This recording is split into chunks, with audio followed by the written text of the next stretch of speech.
میرا ایک بیان ہوا تھا، آڈیو بیان تھا بہت پہلے، اس کا نام تھا زلزلے کیوں آتے ہیں.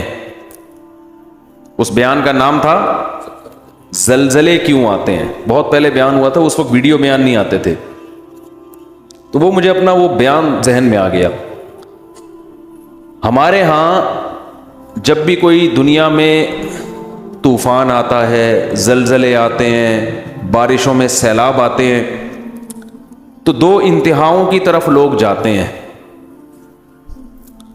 ایک انتہا تو ہے جو لبرلزم لوگ ہیں، لبرلزم کو فالو کرنے والے لوگ، جو لبرل نام نہاد لبرل لوگ، وہ کیا کہتے ہیں، بھائی یہ قدرت کا ایک نیچر کا ایک سسٹم ہے، کسی بھی وقت کچھ بھی ہو سکتا ہے، لہذا اس میں اپنے گناہوں سے توبہ کرنا، اللہ کے سامنے گڑ گڑانا، ان تکلفات کی بالکل بھی ضرورت نہیں. چاہے کرونا ہے یا کوئی بھی وبائیں ہیں، اس کا خدا کے عذاب سے کوئی تعلق نہیں ہے.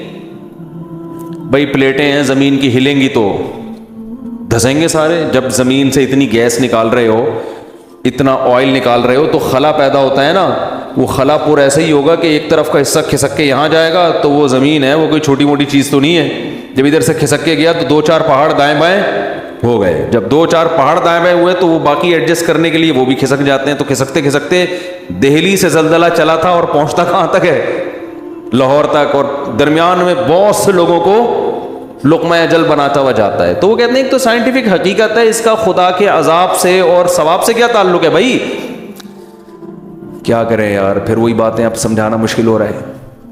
وہ کہہ رہے سیلاب جو آتا ہے نا، یہ دریا کا پانی امڈ آیا اور گاؤں کے گاؤں پی گیا، اس کا کسی کے نیک اور برے ہونے سے کوئی تعلق نہیں ہے، نہ اس میں خدا سے توبہ استغفار کرنے کی ضرورت ہے. جو نام نہاد لبرل ہیں وہ یہی کہتے ہیں، اس میں توبہ کی کیا ضرورت ہے.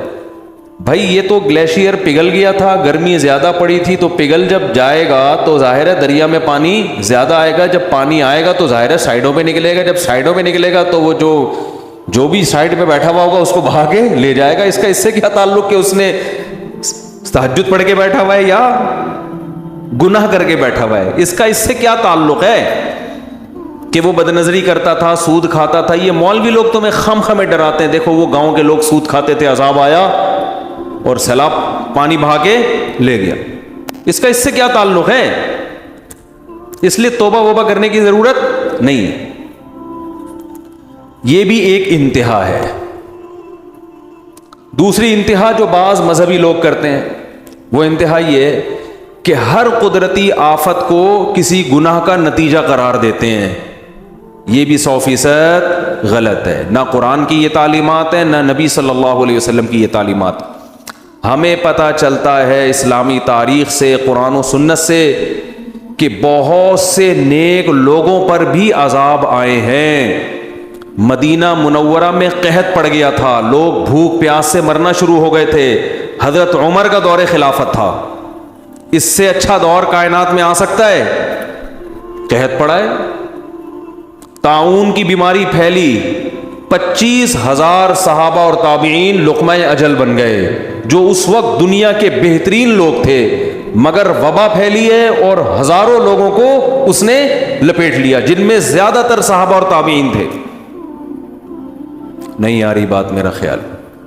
تو یہ کہنا کہ وہاں زلزلہ جو آیا تھا تو اصل میں وہاں اس قسم کے لوگ رہتے تھے اس لیے آیا تھا، تو کوئی بھی جب قدرتی آفت آتی ہے اللہ کی طرف سے، اس کو لازمی کسی گناہ کا نتیجہ قرار دینا، یہ بھی قرآن و سنت کی تعلیم کے خلاف ہے. آفتیں نیک لوگوں پر بھی آتی ہیں اور برے لوگوں پر بھی آتی ہیں. ہم قرآن و سنت میں جب غور کرتے ہیں نا تو ہمیں دو قسم کی آفتیں ملتی ہیں، اس زمین پہ ہوتی ہیں دو قسم کی. ایک آفت تو وہ قرآن نے بیان کی ہے جس میں واقعتاً 100% گناہ کا دخل ہوتا ہے، اور وہ اس عذاب کی کوئی سائنٹیفک لاجک نہیں ہوتی، وہ قدرت نے اپنی طرف سے کام کیا ہوتا ہے جس کا کوئی بظاہر سبب موجود نہیں ہوتا. ایسی آفتیں بھی آئی ہیں، جیسے قوم عاد اور قوم سمود پر جو عذاب آیا، قرآن کے ظاہر سے پتہ یہ چلتا ہے کہ اس عذاب کی کوئی ریزن، یعنی کوئی ریزن کا مطلب کوئی سائنٹیفک لاجک نہیں تھی اس کی. جب اس قوم کی نافرمانی حد سے بڑی ہے اللہ کو غضب آیا، اللہ نے آسمان سے بادل بھیجے، قوم کہنے لگی ھذا عارض ممطرنا، یہ تو گہرے بادل ہیں، ہمیشہ سے آتے ہیں، بارشیں برسیں گی۔ ان کے پیغمبر نے کہا بل ہوا ما استعجلتم بہ، اس سے بارش نہیں برسے گی، اس دفعہ اس بادل سے کیا برسے گا؟ پتھر برسیں گے۔ اللہ ہم سب کو پناہ میں رکھے۔ اور ایسے پتھر برسیں گے تدمر کل شیء بامر ربها، ہر چیز کو اللہ کے حکم سے یہ پتھر توڑ ڈالیں گے۔ اور ایسی ہوائیں اللہ نے بھیجی کہ 7 دن 8 راتیں، سخرها علیہم 7 لیال و 8 ایام، 7 راتیں اور 8 دن ایسی ہوا چلے گی کہ جو تمہیں اٹھا کے پٹخ دے گی۔ اور اللہ فرماتے ہیں کہ انہم اعجاز نخل خاویہ، جیسے کھجوروں کے درخت الٹے پڑے ہوئے ہوتے ہیں نا، ایک ہفتہ طوفان میں جب تھما، 1 ہفتے کے بعد تو وہ لوگ ایسے پٹکے ہوئے پڑے ہوئے تھے، مرے ہوئے، جیسے کھجور کے تنے پڑے ہوئے ہوتے ہیں، لمبے قد کے لوگ تھے۔ نوح علیہ السلام کی قوم پر جو عذاب آیا، عذاب کے کوئی آثار نہیں تھے۔ ان کے جو محکمہ موسمیات اس دور کے تھے، وہ جو آثار دیکھ کے بتاتے تھے، ظاہر ہے تو ہر دور میں کچھ لوگ علامتیں دیکھ کے بتاتے ہیں نا، تو وہ کہہ رہے تھے کہ کوئی بارش کی رپورٹ، بولتے کیوں نہیں بھائی، نہیں ہے۔ لوط علیہ السلام کی قوم پہ پتھروں کی بارش ہوئی ہے،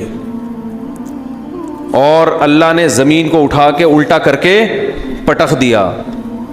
اس کی کوئی لاجک نہیں ہے۔